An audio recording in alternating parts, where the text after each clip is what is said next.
Deho stared at the navigation screen and felt his stomach drop. The numbers made no sense. According to every instrument on the bridge of the Taeguk, his cargo ship had just traveled 12 light-years in 3 seconds. That was impossible. Humanity's first faster-than-light engine was supposed to take 3 days for that distance. Not 3 seconds. Minji? Tell me, the reactor didn't explode. Deho called to his sister in the engine room. Tell me we're not dead, and this is some weird afterlife. The communication system crackled. We're not dead, but we have a problem. A big problem. The FTL core just burned out half its cooling systems. I'm reading radiation levels that should have killed us 10 minutes ago. Deho looked at Jaewon, his navigator. The young man was pale but focused on his screens. Captain, I'm picking up something. Ships. Lots of them. And they're not human design. The view screen flickered to life. Deho saw them. Dozens of vessels surrounded his ship. Sleek and silver. Shaped like nothing Earth's engineers had ever built.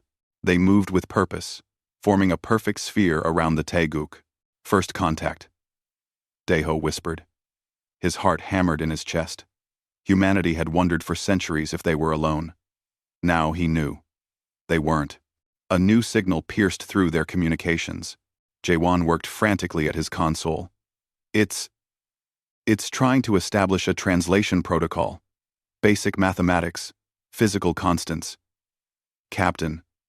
They want to talk. Let them in, Deho said. He straightened his uniform and tried to look like a proper representative of Earth. He knew he probably failed. He was a cargo hauler, not a diplomat. The screen changed. A face appeared. At least, Deho thought it was a face. 2 large eyes. Golden and without pupils. Smooth blue skin. No nose that he could see, but a small mouth. The creature wore something that might have been a uniform. Unknown vessel. The alien said. The translation was rough but understandable. You have entered Velk trade space without authorization. By Commonwealth law, I must inspect your ship and determine your origin. I am Velton, trade official of the Velk Harmony. You will not resist. Deho took a breath. I am Captain Deho of the Earth ship Taeguk. We mean no harm. Our faster-than-light drive malfunctioned. This was an accident. Velton's large eyes seemed to widen. Earth? That designation is not in our databases. What sector? Sol sector. 3rd planet from our sun. We just developed FTL travel. This was our first long-distance test. The alien's skin changed color, shifting from blue to a pale purple. Deho wondered if that meant something. Fear? Surprise? He had no idea. First contact species. Velton said, and his voice sounded strange. By Commonwealth law, I must come aboard. You will allow this. 20 minutes later, Veltine and 2 other Velk stood in the Taeguk's cargo bay. They wore what looked like environmental suits. Though the Taeguk's atmosphere should have been fine for them. They carried scanning devices and looked at everything with what Deho interpreted as extreme caution. Your radiation shielding is primitive, Velton said, reading his scanner. These levels would kill most species within hours. How are you still alive? Minji stepped forward. She had oil on her hands and looked tired. But she smiled. We have redundant systems. And humans are pretty tough. We've been exposed to radiation before. It's not comfortable, but we'll be fine. Fine? Velton's skin turned a darker purple. Your ship's core is leaking exotic particles at levels I've only seen in weapon tests. You should be dead. All of you. Well, we're not. Minji said with a shrug. Now, if you don't mind, I need to fix our engine before it gets worse. Do you have a problem with that? Velton gestured to his companions. They spoke in a language that the translator didn't catch. Finally, he nodded. You may proceed. We will observe. What happened next would become legendary in the Galactic Commonwealth. Minji put on a basic radiation suit, the kind human engineers used for routine reactor maintenance. She entered the engine room where the FTL core was still hot, still leaking the exotic particles that made the Velk scanners scream warnings. The Velk watched through reinforced windows.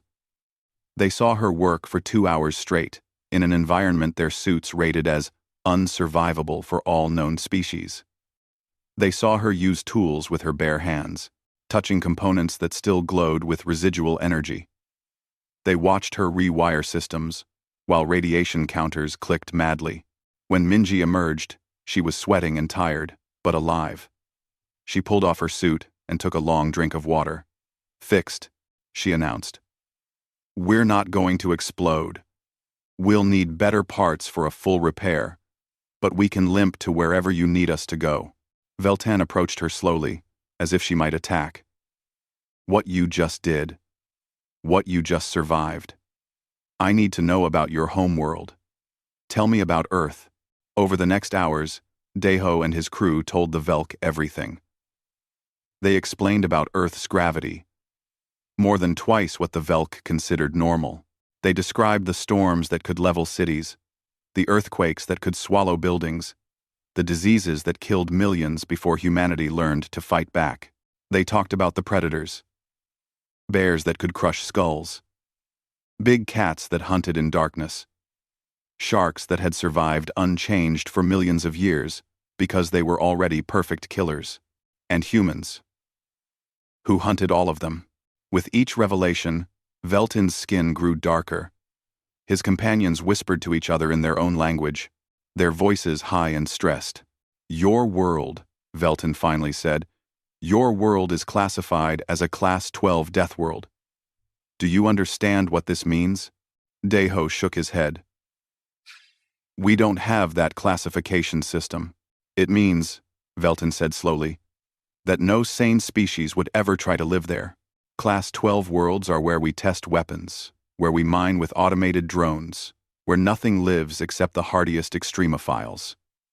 You are telling me that billions of your species live on a Class 12 world? That you evolved there?" "It's home," Jaewon said simply. "We don't know anything else." Veltan was silent for a long moment. Then he made a gesture that might have been a sign of respect or a warding against evil. "I must report this. The Commonwealth must know. You are unprecedented." "What happens now?" Deho asked. "Now," Veltan said, "I escort you to the nearest Commonwealth station. You will be quarantined, studied, tested. If you are lucky, you will be allowed to return home with instructions to never leave your world again." "And if we're unlucky?" Minji asked. Veltan's skin flashed through several colors. "Then the galaxy learns what happens when Deathworlders develop space travel. And the galaxy becomes a much more dangerous place." The Taeguk followed the Velk ships toward Commonwealth space. Behind them, Earth continued its rotation, unaware that 3 of its children had just changed the galaxy forever, unaware that humanity was about to meet the universe, and the universe was about to learn fear. Deho watched the alien ships on his screen and smiled. Whatever came next, humanity was no longer alone. For better or worse, they were about to join the galactic community. The galaxy would never be the same. The Commonwealth Integration Facility orbited a pleasant world called Harmonious Rest. From space, it looked like paradise. Blue oceans, green continents, white clouds. No massive storms, no volcanic chains, no ice caps waiting to freeze everything. Taejin thought it looked boring. He stood in the observation deck with his team, waiting for the trials to begin. Beside him, Sora checked her equipment for the 3rd time. She was military through and through, even though she wore civilian clothes now. Her movements were precise and controlled. Hyunwoo pressed his face against the window like a child, staring at everything. "Look at those ships. The design is completely different from ours. I wonder what their engineering philosophy is. Do you think they'll let me examine one?" "Focus," Taejin said. But he smiled. Hyunwoo's enthusiasm was infectious. We're about to face the integration trials. We need to pass these to earn Earth a place in the Commonwealth. The door opened. A tall, bird-like alien entered. Its feathers were brilliant red and gold, and its eyes were sharp and intelligent. It moved with the grace of a predator, despite its colorful appearance. "I am Counselor Praith," the alien said. Its voice was sharp, like wind through rocks. "I will oversee your trials. I must tell you that I opposed allowing Deathworlders into Commonwealth space. I believe you are dangerous. These trials will prove whether I am correct." Taejin kept his expression neutral. "We're honored to have the opportunity, Counselor. Humanity wishes only to join the galactic community in peace." Praith's head tilted. "We shall see. Follow me. Follow me. Follow me. Follow me. Follow me." The first trial was physical. They led Sora to a massive arena.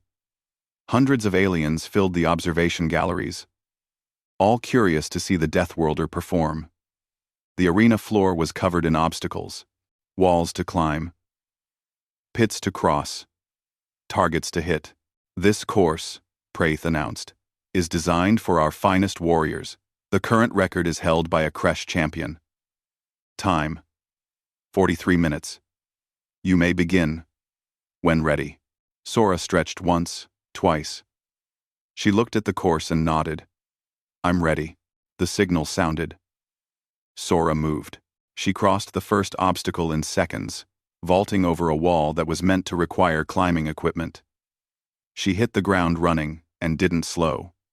The pit that required a mechanical bridge, she jumped it, clearing 5 meters easily in the low gravity. The targets appeared. She struck them with perfect accuracy while moving at full speed. The crowd grew silent, then excited, then frightened. Sora finished the course in 11 minutes and 20 seconds. She wasn't even breathing hard. Praith's feathers ruffled. "Impossible. The gravity here is only 0.4 Earth standard. You have an unfair advantage." Sora looked at the counselor. "Should I do it again, in higher gravity? I can wait while you adjust the arena." "That will not be necessary," Praith said coldly. "You passed the physical trial. The mental trial was different." They placed Hyunwoo in a room with a complex puzzle: alien mathematics, pattern recognition, logical progression, problems that took most species hours to solve. Hyunwoo looked at the first problem and laughed. "Oh, this is clever. It's using base 12 mathematics combined with spatial rotation. Give me a moment." He solved the first problem in 4 minutes. The second in 3.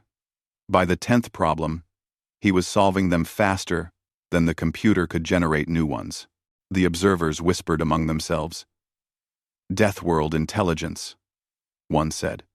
"They must be able to predict their environment, or they die. It makes them terrifyingly smart." Praith watched with narrowed eyes. "You are adequate at problem solving. This is not surprising. Even prey animals can find their way through mazes." Hyunwoo smiled politely. "Thank you, Counselor. Though I should mention that humans are persistence predators, not prey. We're the ones who chase." The cultural examination was harder. Taejin sat before a council of 12 species, all asking questions about humanity's history. He knew this was the real test. The galaxy had to decide if humans were civilized enough to join. "Tell us about your wars," one counselor asked. She was a gelatinous being, speaking through a translation device. "We have reviewed your historical databases. You have fought thousands of conflicts." Taejin nodded. "Yes. Humanity has a violent history.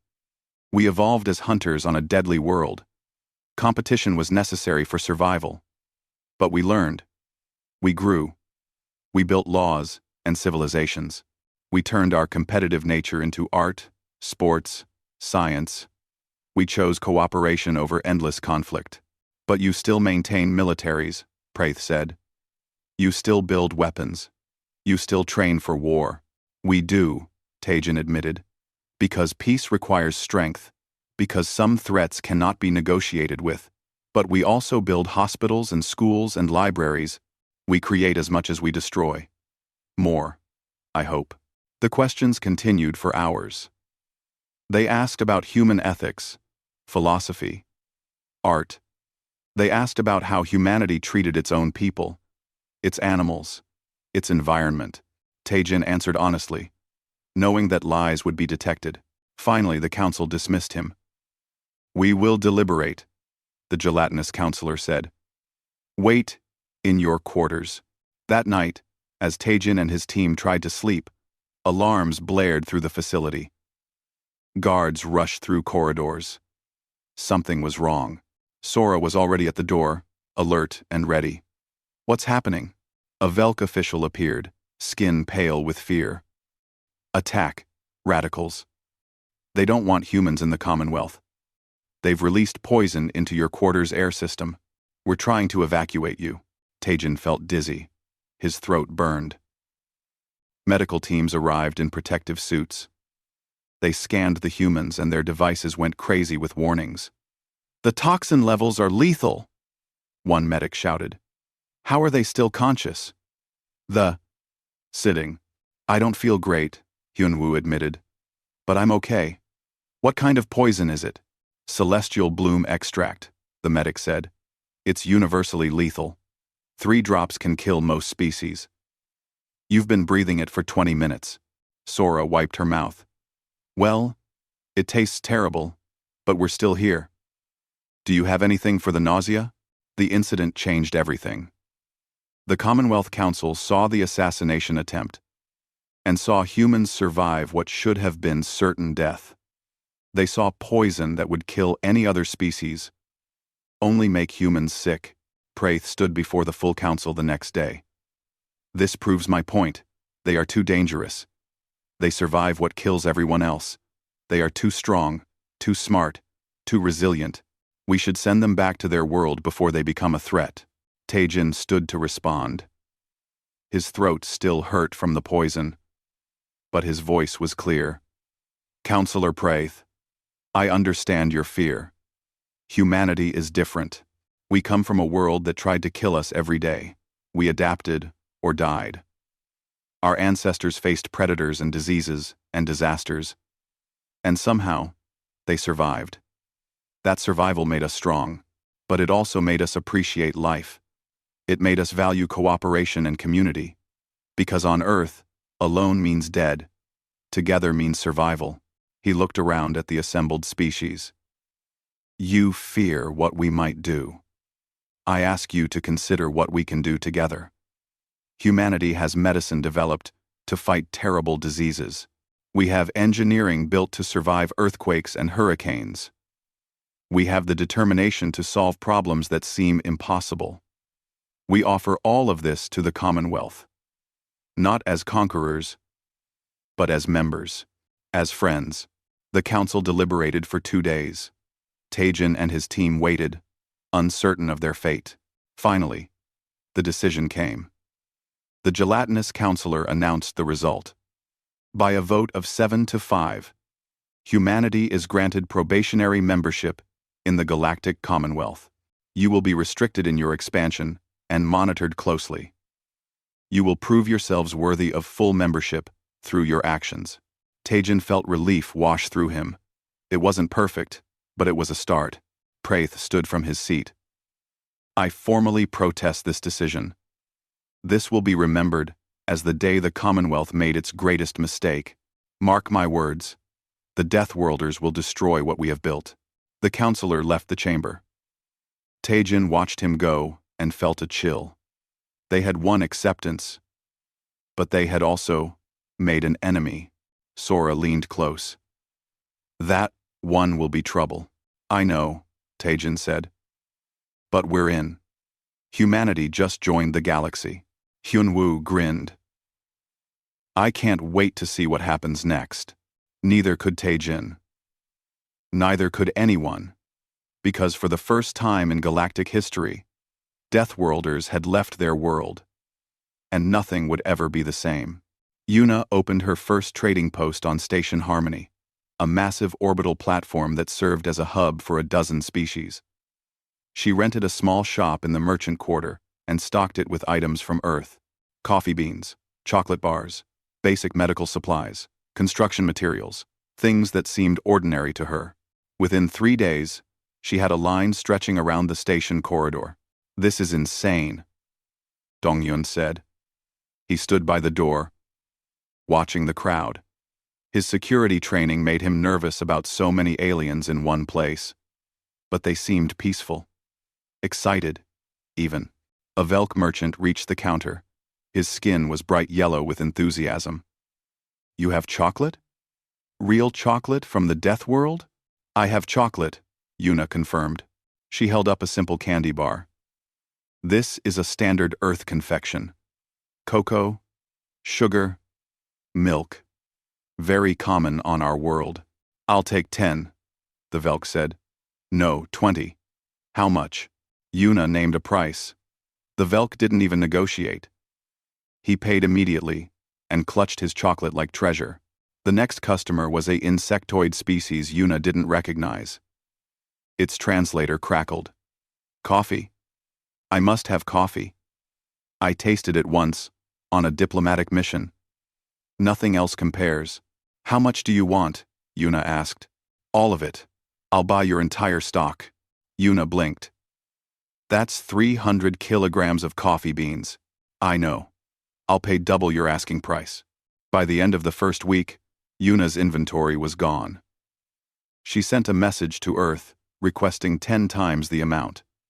Her suppliers thought she was crazy until they saw the payment transfers. Donghyun helped unload the second shipment. "I don't understand. It's just coffee. We drink it every morning. Why are they treating it like some kind of luxury?" Jiwon arrived with the agricultural supplies. She was supposed to establish a human farming operation on a Commonwealth world, but she stopped by to see Yuna first. Because most species can't process these compounds: caffeine, theobromine, capsaicin. These are mild toxins that humans enjoy but other species find overwhelming. To them, we're selling exotic, dangerous substances that produce interesting effects. "So we're drug dealers?" Donghyun asked. "We're spice traders," Yuna corrected. "Just like Earth's old trade routes. We have something they want, and can't get anywhere else." The business exploded. Within a month, Yuna opened 5 more shops across different stations. She hired staff, both human and alien. She established supply chains from Earth to the far reaches of Commonwealth space. But it wasn't just food and spices. A creche engineer came to her with a problem. "I need building materials that can withstand high gravity and seismic activity. We're trying to mine a rich asteroid field, but the station keeps suffering structural failures." Yuna smiled. "Have you considered Earth-standard construction materials? We build everything to survive earthquakes, hurricanes, and stress factors that don't exist on most worlds." She sold him reinforced steel and concrete formulas designed for Earth's harsh environment. The creche engineer tested them and came back ordering 100 times more. "These materials," he said with awe, "they're over-engineered for almost any application in the galaxy. Do you know how valuable this is?" Yuna was beginning to understand. The medical supplies were even more profitable. Earth's pharmaceutical companies had spent centuries fighting diseases that didn't exist elsewhere. Human antibiotics and antivirals were incredibly advanced compared to Commonwealth medicine. Species that had never evolved serious pathogens on their gentle worlds had weak immune systems. Earth's medicine was revolutionary to them. A plague broke out on a Velk colony world. Their own medicine couldn't stop it. Yuna sold them human antibiotics at a fair price. The plague ended in weeks instead of months. The Velk government awarded her a medal and asked for exclusive trading rights. Not everyone was happy about humanity's success. A group of creche merchants who had dominated the trade routes for centuries saw humans as competition. Their leader, a scarred veteran named Krath, confronted Yuna at her main shop. "You're undercutting our prices," Krath growled. He was massive, nearly 3 meters tall, with thick chitin armor.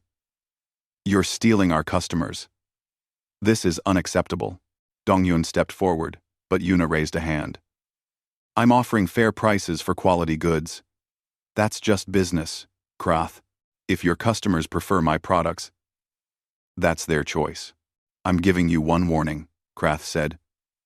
Leave the trade routes, or face consequences. Yuna met his eyes. I appreciate the warning, but I'm not leaving.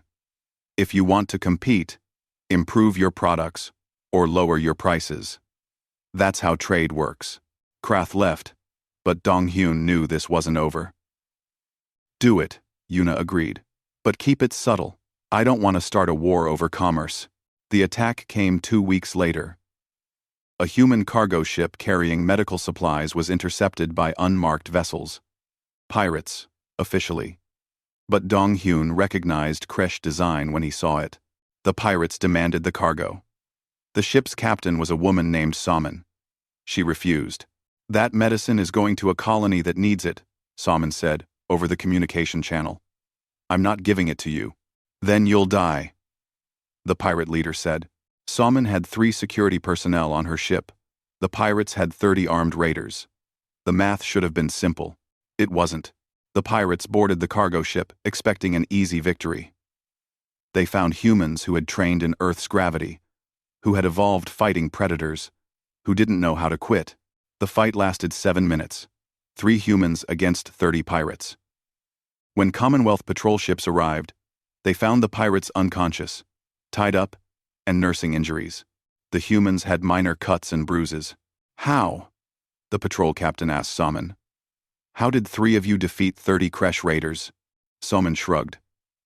They weren't very good fighters. Slow. Predictable. We've had tougher sparring matches in training. The incident became famous across the Commonwealth. Humans were traitors. Yes. But they were also Deathworlders. They could fight when necessary. Krath made one more attempt. He tried to sabotage Yuna's main warehouse, planting explosives to destroy her inventory. Dongyun caught the saboteurs before they could finish. He didn't hurt them badly. He didn't need to. His mere presence, his obvious combat readiness, made them surrender immediately. Krath was arrested by Commonwealth authorities. His cartel collapsed. Other merchants learned an important lesson. Humans were fair traders, but they weren't weak. Jiwon, meanwhile, started her agricultural project on a frontier world called New Hope. The planet had good soil, but weak crops. The colonists there, a mix of species, struggled to grow enough food. The problem, Jiwon explained, is that these plants evolved on gentle worlds. They can't handle even minor stress. But Earth plants? They're fighters. She planted Earth crops. Wheat that could survive drought. Rice that resisted diseases. Vegetables that grew in poor soil. Within a season, New Hope's food production tripled, but some Commonwealth officials worried. Earth organisms are too aggressive, one said. What if they take over native ecosystems? AT. 2. Then we manage them, Jiwon replied. Like we do on Earth. We have experience controlling invasive species. We can teach you. The controversy continued, but results spoke louder than complaints. Human agricultural technology was transforming marginal worlds into productive colonies. Species that had struggled to expand were now thriving with human help. Yuna sat in her office on Station Harmony, reviewing reports. Her business was now one of the largest in Commonwealth space. She employed thousands of beings, both human and alien. Her ships traveled routes across the galaxy. We're changing things, Dongyun said. He stood by the window, watching ships come and go. The whole economy is shifting. Other species are starting to resent us. I know, Yuna said. But we're also helping. Medicine, technology, food. We're making life better for millions. Some people don't care about that. They only see us taking their power. Yuna nodded. Then we'll have to prove we're worth the disruption. We're not here to conquer. We're here to trade. to cooperate, to build something together. She looked at the star charts on her wall. So many worlds. So many opportunities. Humanity had only just begun to explore what the galaxy had to offer. Besides, she added with a smile, we're too useful to get rid of. They need us now. They need our medicine, our materials, our stubborn refusal to accept limitations. We're Deathworlders. We don't give up easy. Donghyun laughed. No, we don't. In the markets and stations across Commonwealth space, human goods flowed. Coffee and chocolate, steel and concrete, medicine and technology. Trade routes shifted. Old monopolies fell. New opportunities opened. The galaxy's economy was transforming. And at the center of that transformation were humans, bringing their Deathworld resilience and innovation to a civilization that was learning to appreciate both. The age of human trade had begun. And it was only the beginning. The distress signal came from a Velk colony world called Peaceful Harbor. The name was ironic now. The planet was under attack by the Vryn Collective, a hive-mind species that had been conquering worlds for decades. Junho received the call at his fleet command station. Earth's exploration and defense force was small. Only 30 ships. But they were well-trained and well-equipped. He looked at the tactical display and made his decision. All ships, prepare for immediate departure. His second officer, a cautious man named Bongsu, frowned. Sir, the Vryn fleet has 60 warships in that system. We're outnumbered 2-1. Shouldn't we wait for Commonwealth reinforcements? The Velk don't have time to wait, Junho said. And since when do humans worry about fair odds? We fight with what we have. Plot the fastest course to Peaceful Harbor. Meanwhile, at a research station near the galactic core, Unji studied an artifact that made no sense. It was ancient, older than any known civilization. It generated energy patterns that seemed impossible. The Commonwealth had been studying it for years with no progress. Unji approached it differently. She didn't care what the artifact was supposed to be. She cared what it actually did. She ran experiments that other scientists called reckless. She exposed it to extreme conditions. She pushed it to its limits. You're going to destroy it, her Velk colleague warned. This artifact is priceless. This artifact is a tool, Unji replied. Tools are meant to be used. If it breaks, at least we'll learn something from how it breaks. She discovered something disturbing. The artifact was a weapon. A planet killer. Designed by an ancient Deathworld species that had destroyed themselves in endless wars. The energy patterns were targeting systems. Calibration sequences for weapons of terrible power. Unji sent her findings to Earth Command immediately. We need to be careful. If we become like the species that built this, we'll destroy ourselves. Just like they did. At Peaceful Harbor, the battle had already started when Junho's fleet arrived. The Vryn ships were massive biological constructs, living vessels grown rather than built. They swarmed the planet's orbit, launching assault pods to the surface. The Velk defense fleet was retreating. 3 of their ships were already destroyed. The rest were damaged and fleeing. Junho opened a channel to the Velk commander. The Velk commander's voice was filled with despair. We're broken. Our weapons barely scratch their hulls. Our shields can't stop their weapons. We're evacuating the planet, but they're too fast. Half our population is still on the surface. We'll buy you time, Junho said. Get your people out. He turned to his fleet. All ships. Attack formation. Target their assault carriers first. We stop the ground invasion. Then we deal with their main fleet. The Earth ships moved with precision. They were smaller than the Vryn vessels, but faster and more agile. Human engineers had designed them to operate in Earth's gravity and atmospheric conditions, which made them overbuilt for space combat. The first engagement shocked everyone. A human destroyer fired on a Vryn carrier. The Vryn expected their biological armor to absorb the hit. Instead, the human railgun punched straight through, rupturing internal organs and killing the ship. The Vryn adapted quickly. That was their strength as a hive mind. They began coordinating attacks, surrounding human ships, trying to overwhelm them with numbers. Junho watched the tactical display and smiled. They're thinking like a swarm. They expect us to panic when surrounded. Let's show them what happens when you corner a predator. All ships, close quarters combat protocol. What followed became known as the Battle of Peaceful Harbor, studied in military academies across the galaxy for generations. Human ships didn't retreat when surrounded. They accelerated into the enemy formations, firing at point-blank range, using maneuvers that would have destroyed most vessels but that human ships handled easily. The Vryn had never faced opponents who fought like this. Most species in the Commonwealth fought cautiously, preserving their forces, avoiding unnecessary risks. Humans fought like they had evolved fighting, with aggression and determination, and a complete willingness to take damage if it meant victory. One human cruiser, the Soul, lost its main engine and was surrounded by 5 Vryn ships. The captain, a woman named Heiji, didn't surrender.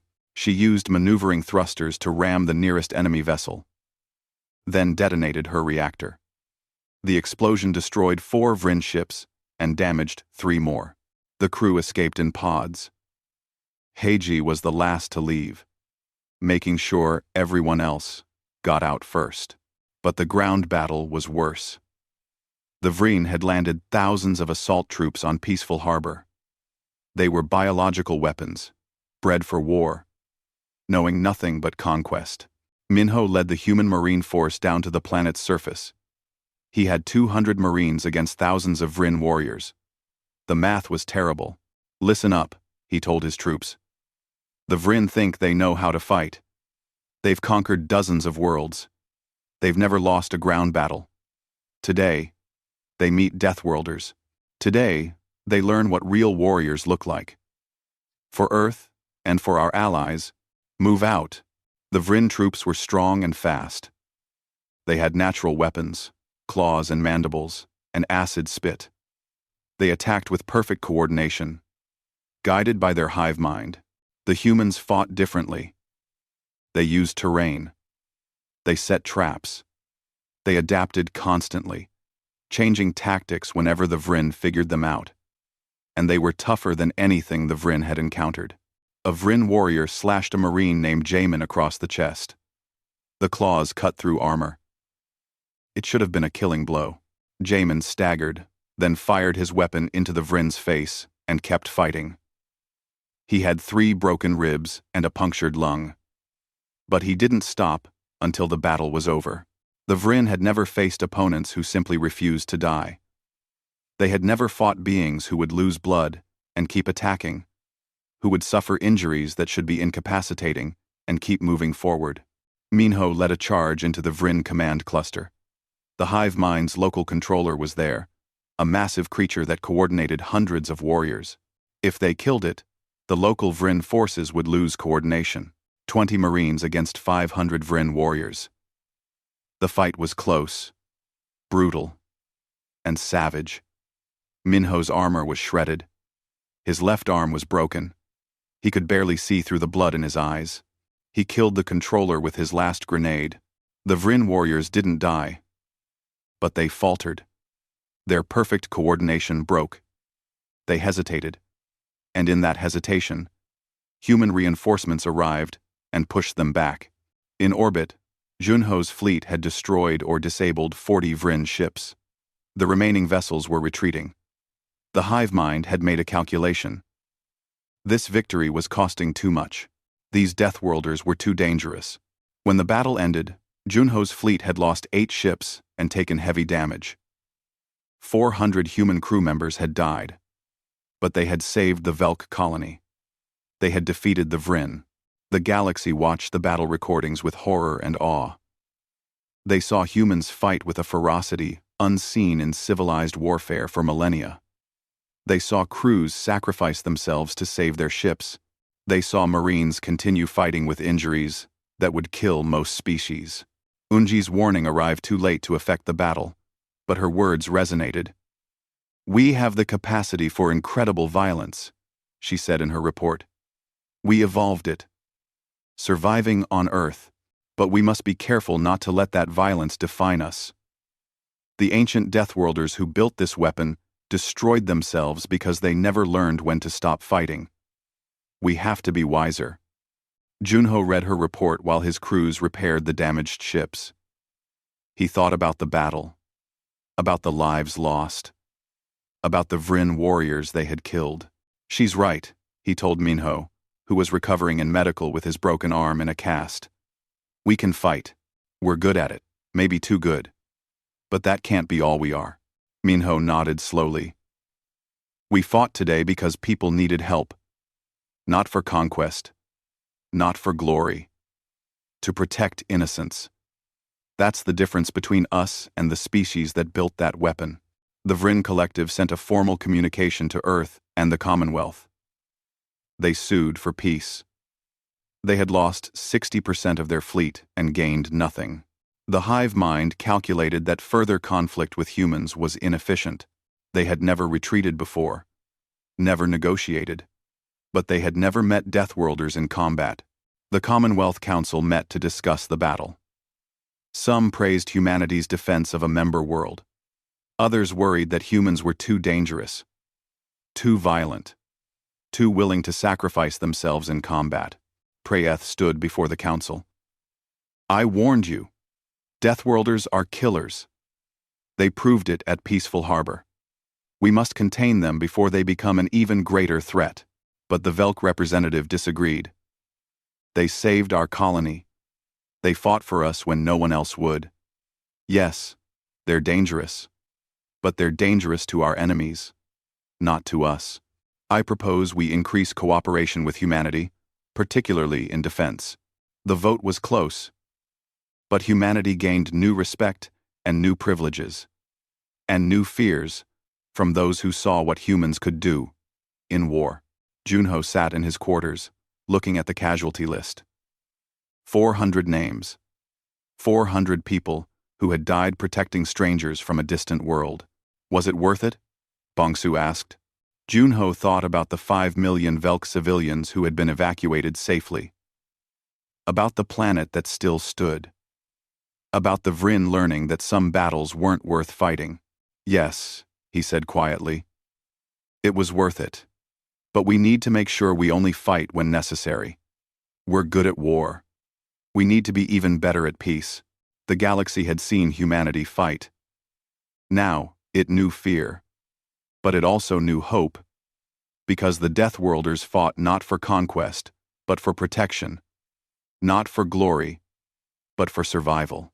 Not alone, but alongside their allies.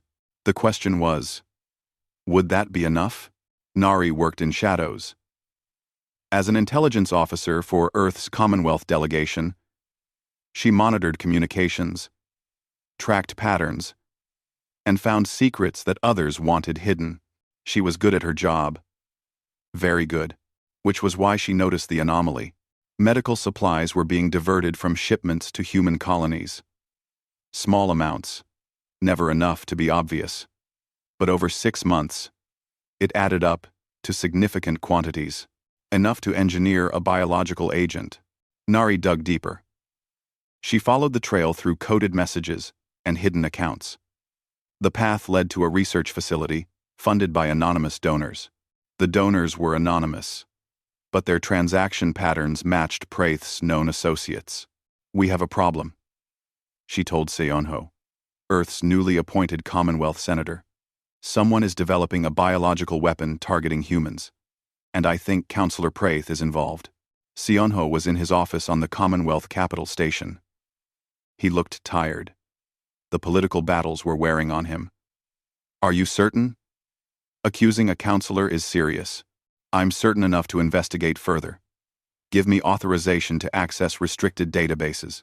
Seonho approved the request. 2 days later, Nari had the full picture.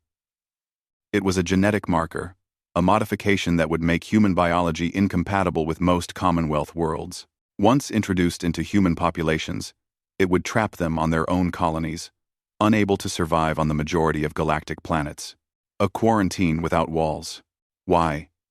Seonho asked when she presented the evidence. We've proven ourselves. We've helped the Commonwealth. Why try to contain us? Fear, Nari said simply. They're afraid of what we might become, of what we've already proven we can be. Meanwhile, on the frontier colony of New Dawn, Kyungmin was dealing with more immediate problems.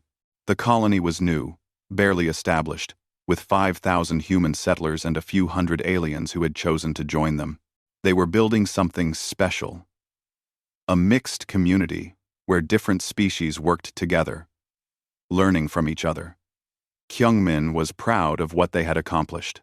Then the raiders came. They arrived in unmarked ships, hit the colony's power station, and began attacking outlying settlements. They moved like military units, not random pirates. They were professionals. Kyungmin had been a civil administrator her whole career. She'd never expected to fight. But she'd grown up on Earth, and Earth taught all its children to survive. Get everyone to the central compound, she ordered. Arm everyone who can fight. Prepare defensive positions. Her security chief laughed bitterly. We have 20 actual soldiers. The raiders have at least 200. The math doesn't work. Then we change the math, Kyungmin said.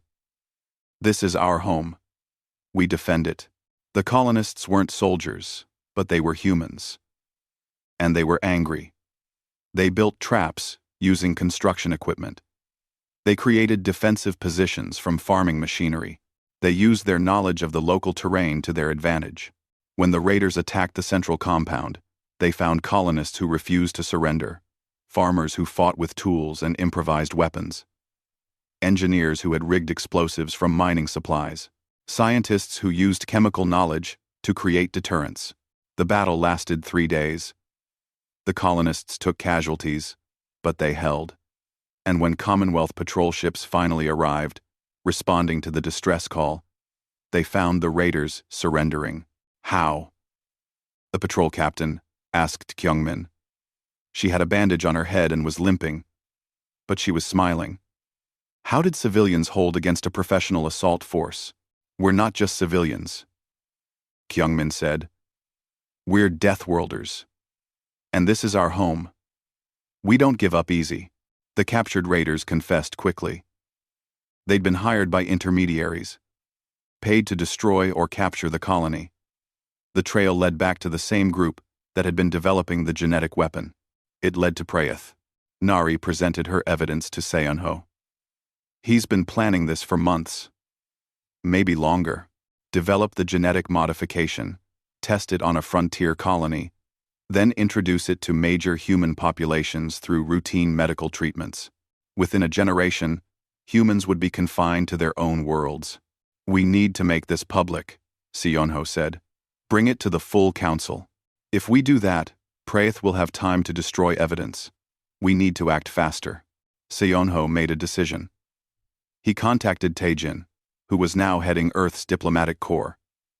He called Daeho, whose transport ships had become crucial to Commonwealth trade. He reached out to Yuna, whose business empire touched every sector. He spoke with Junho, whose fleet commanded respect across the galaxy. We need proof that can't be denied, he told them. We need to show the galaxy what's happening before it's too late. They worked together, each using their resources. Daeho's ships gathered physical evidence. Yuna's trade network traced financial transactions. Junho's military intelligence confirmed the facility's location. Taejin prepared the diplomatic presentation. Nari led a team to raid the research facility. They went in quietly, accompanied by Commonwealth security officers who had been briefed on the investigation. What they found was damning. Genetic samples from human colonies, research notes on biological markers, plans for distribution through medical supply chains, and communications with Prayeth's personal accounts. The conspiracy was real. The evidence was undeniable. Seonho called for an emergency session of the Commonwealth Council. Every species sent representatives. The gallery was packed with observers. This was unprecedented. Prayeth stood confident, his feathers bright and proud. Seonho presented the evidence methodically. Documents, communications, financial records, testimony from the captured raiders, video from the research facility. Every piece fit together into an undeniable pattern. The council chamber grew silent as the presentation continued. Species that had supported Praith began to distance themselves. The evidence was too strong to ignore. "You fear us," Seonho said, addressing Praith directly. "You fear what humans might become. So, you decided to cage us, to trap us on our worlds, to prevent us from fully joining the galactic community." Praith's feathers ruffled. "Can you blame me? Look at what you are. You survive poisons that kill everyone else. You fight with a savagery we haven't seen in millennia. You dominate trade through sheer resilience. You're dangerous." "Yes," Seonho agreed. "We're dangerous. We come from a world that tried to kill us every day for millions of years. But we're also capable of incredible good. We saved the Velk at Peaceful Harbor. We've shared our medicine, our technology, our knowledge. We've proven we can be partners, not threats." He looked around at the assembled council. "I won't pretend humanity is perfect. We have violence in our history. We have the capacity for destruction, but we also have the capacity for creation, for cooperation, for compassion. We ask only for the chance to prove ourselves through our actions, not be judged on fear of what we might do." Seonho pulled up one final image. It showed the colony of New Dawn, humans and aliens working together to rebuild after the attack. "This is what we want to build. Communities where different species learn from each other, where our strength protects the weak, and their wisdom guides our growth. Not domination. Partnership." The vote was called. Praith was found guilty of conspiracy, attempted biological warfare, and crimes against a member species.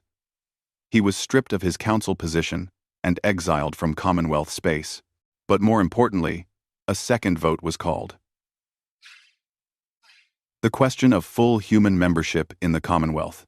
The gelatinous counselor who had overseen the original integration spoke. "We have seen the best and worst of humanity. They are violent, yes, but they are also honorable. They are strong, but they use that strength to protect. They dominate trade, but they share their wealth. I vote for full membership." One by one, species voted. Some out of gratitude for human aid. Some out of respect for human achievement. Some out of pragmatic recognition that humans were too valuable to exclude. The final vote was 9-3 in favor. Humanity was granted full membership in the Galactic Commonwealth, with all rights and responsibilities. Seonho felt relief wash through him. They had done it. Against conspiracy and fear, humanity had proven itself worthy. Praith was escorted from the chamber. As he passed Seonho, he stopped. "You've won today. But my warning remains true. Deathworlders will either save the galaxy or doom it. I hope, for everyone's sake, that you choose wisely."